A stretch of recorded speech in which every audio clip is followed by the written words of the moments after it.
Então Moisés atravessou o mar, entrou no deserto, saindo debaixo dos termos, dos limites da opressão de Faraó, dos termos onde Faraó era rei. E agora o povo estava conduzido por Deus a partir através de Moisés. Não faltou comida, isso não é brincadeira. Não faltou água, isso não é brincadeira. As roupas cresciam, pão caía do céu, cordoniza vinha de todos os lugares. E todos que se levantaram contra foram destruídos porque estavam opositando. Então vamos lá. Agora estava Josué parado diante do rio que dividia a terra tão prometida, a terra tão sonhada, a terra de Canaã. E ali Moisés tinha morrido. E ele, por alguma razão, ele estava abatido, ele estava triste, assim está registrado. E sucedeu depois da morte de Moisés, servo do Senhor, que este falou a Josué, filho de Num, servidor de Moisés, dizendo: Moisés, meu servo, é morto. Dispõe-te agora, passa esse Jordão, tu e todo este povo, a terra que eu te dou. Todo lugar em que pisar as plantas dos vossos pés, eu tenho dado como eu prometi a Moisés, que também tinha prometido a Abraão. Desde o deserto, presta atenção, desde o deserto do Líbano até o grande rio Eufrates, toda a terra dos heteus, até o mar grande para o poente do sol será vossos limites. Ninguém poderá resistir todos os dias da tua vida. Como fui com Moisés, assim serei contigo. Aqui nós poderíamos pontuar. Como fui com Jesus, estará conosco que cremos no Senhor Jesus. Não te deixarei e não te desampararei. Sê forte e corajoso, porque tu farás este povo herdar a terra, que sob juramento prometi dar aos seus pais. Então somente se tu forte e corajoso para teres cuidado de fazer segundo eu te ordeno. Não se dizia nem para a esquerda e nem para a direita. Não cesse de falar do livro dessa lei, antes medita nele de dia e de noite, para que tenha cuidado de fazer segundo tudo quanto neles está escrito. Se quiseres me ouvir, comereis no meio dessa terra, Isaías 1:19, Deuteronômio 28, serás se atentamente ouvir a voz do Senhor teu Deus, tendo cuidado em cumprir, serás abençoado no campo, serás abençoado na cidade, os teus filhos serão abençoados, será abençoada a tua amassadeira, serás abençoado as tuas criações, terás para emprestar, não haverá necessidade de tomar emprestado, estarás por cima e não por baixo, serás cabeça e não cauda, e verás o cumprimento de todas as promessas de Deus, tudo que Deus se cumpriu em você e dos teus inimigos que ousaram se levantar contra ti. Então aqui Deus está personalizando novamente as mesmas promessas feitas a Abraão, feito a Moisés e aqui feito a Josué.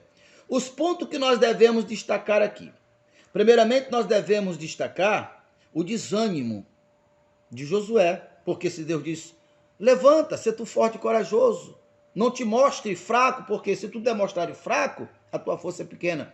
Então isso significa dizer que ele estava triste, que ele estava abatido. Olha, ele tinha visto todos os milagres, ele tinha visto todo esse acontecimento acontecendo. Mas agora que era a vez dele, ele estava abatido. É claro que não era fácil a responsabilidade que ele tinha e os desafios que ele tinha. Mas é necessário que nós possamos destacar esse desânimo.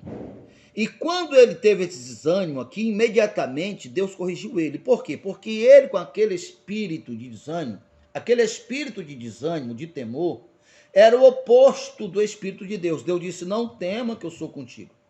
Então, enquanto ele estava com aquele espírito de temor, aquele espírito abatido, ele não tinha força. Ele jamais conseguiria, porque Deus é espírito, e dentro dele não era o espírito de Deus, porque o verdadeiro amor que é Deus, lança fora todo medo. E ele estava com medo, então ele estava com o espírito do inimigo de Deus. Naquela situação, que um líder estava com o espírito contrário, ele era o ladrão. Eu vim para que tenha vida, e vida com abundância. Mas o ladrão, quem é o ladrão? Todo ser humano, principalmente se ele é líder, se ele encarnar esse espírito de abatimento. Então a primeira coisa que Deus chegou e disse, tenha ânimo, levanta, você está vendo a terra está logo ali. Mas você ainda não cumpriu. Eu não disse para meu servo Moisés que eu ia levar você para ficar parado na beira do rio.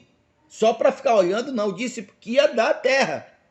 E a terra está do lado de lá. Levanta. Aonde tu colocar as plantas dos teus pés, eu te darei. E você não está no lugar da promessa. Então, como no caso do ministério em que Josué fazia parte, era um ministério terreno, um ministério físico, se entende que literalmente ele tinha que colocar os pés lá. Agora, no tocante à aliança pela qual nós fomos alcançados, a aliança do Espírito, a aliança da consciência, essa terra que nós colocamos os nossos pés é aquela terra que a nossa consciência desperta e se torna sabedora que ela é um direito nosso. Agora você poderia me perguntar, mas que terras são essas? Como eu irei saber que terras são essas? Qual é a minha herança? Qual é a minha terra prometida? Eu já vou fazendo uma ponte aqui com a outra parte do que nós acabamos de ler. Veja que Deus disse para Josué, olha Josué, toda essa terra eu te dei. Eu te darei a terra dos heteus, a terra dos jebuseus, a terra dos fulanos, dos ciclanos, toda a terra desse limite. Olha, desde o lado sul até acolá, tudo é teu. Então vamos transferir para as promessas dadas pelo Espírito. Bendito Deus e Pai do nosso Senhor e Salvador Jesus Cristo, o qual já nos abençoou com todas as sortes de bênção. Está entendendo aqui? Está conseguindo fazer a transposição? Se para Josué, que fazia parte de um ministério ou de uma aliança física, que é a primeira fase da mesma doutrina elementar e a doutrina espiritual. Então, se no caso dele, para que ele pudesse se apossar da terra, ele tinha que literalmente colocar os pés, e todos aqueles que estavam dentro da terra, que agora pertencia a eles, Deus deu força para ele vencer, e ele venceu. Agora, no nosso caso, é todas as sortes de bênção, todas. Mas você não terá nenhuma dessas bênçãos, viverá como o povo viveu lá no Egito, 400 e tantos anos, enquanto aceitar como normal qualquer vida. Uma pessoa que não tem um alvo, uma pessoa que não tem um foco, uma pessoa que não tem um destino, qualquer lugar que ele chegar para ele, está em casa, está tudo certo. Mas não é assim quando você tem um foco, quando você tem um alvo. Então, todas as sortes de bênção pertencem a nós. O Senhor Jesus só veio para que nós tivéssemos vida e vida com abundância. Bendito serás na cidade, bendito serás no campo, bendito serás em todas as áreas, prosperareis em tudo que colocar as mãos. Todas essas são bênçãos nossas. Faça essa transposição do ministério terreno, que Josué fazia parte, e para o nosso. Uma águia eu vou acima dos problemas. No mundo da guerra e dor, mas minha salvação me garante o Senhor. Os problemas da vida só me fazem crescer, faz amadurecer e me leva a ter experiência com Deus. Eu sou mais, muito mais que